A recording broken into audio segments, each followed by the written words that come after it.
আল্লাহ বলেছেন যে তোমরা খাবে হচ্ছে হালাল, তার মানে হারাম খাওয়া নিষেধ কিনা?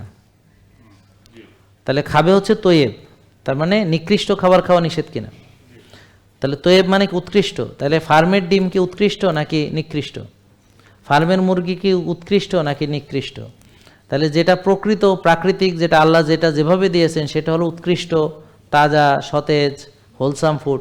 আর যেগুলো মানুষ পরে পরিবর্তন করেছে, জেনেটিক্যালি মডিফাইড করেছে, হাইব্রিড করেছে, কেমিক্যাল ফার্টিলাইজার পেস্টিসাইড দিয়ে ফসল নষ্ট করেছে, অথবা ফিড খাওয়াইছে, যেসব ফিড খায় মুরগি চাষ করছে, মাছ চাষ করছে, গরু ছাগল চাষ করছে, ইত্যাদি ইত্যাদি, অ্যান্টিবায়োটিক, তারপর আরও অনেক কিছু, স্টেরয়েড, এগুলো।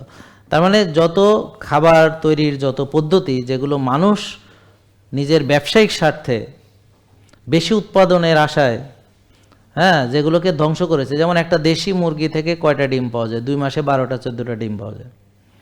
আর ফার্মের মুরগি থেকে 60টা ডিম পাওয়া যায়। এবং ফার্মের মুরগি তাড়াতাড়ি বড় হয়, অল্প কয়েকদিনে, তাদেরকে ফিড টিট খাওয়ানো, একটা জায়গায় রাখে। তো এগুলো হচ্ছে প্রোডাকশন। তা এখন এইটা করতে গিয়ে কি হয়েছে, ওটার কোয়ালিটি ডিটোরিয়েট করছে, এর ভিতরে কেমিক্যাল ঢুকে গেছে, তার ফিডের ভিতরে যত রকম ক্যান্সার তৈরিকারী উপাদান ইত্যাদি।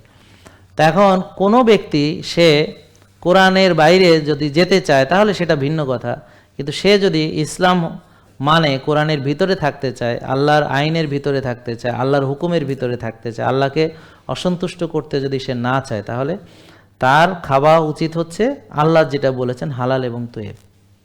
জেকে লাইফস্টাইল লিমিটেড, ওষুধ মুক্ত সুস্থ জীবন।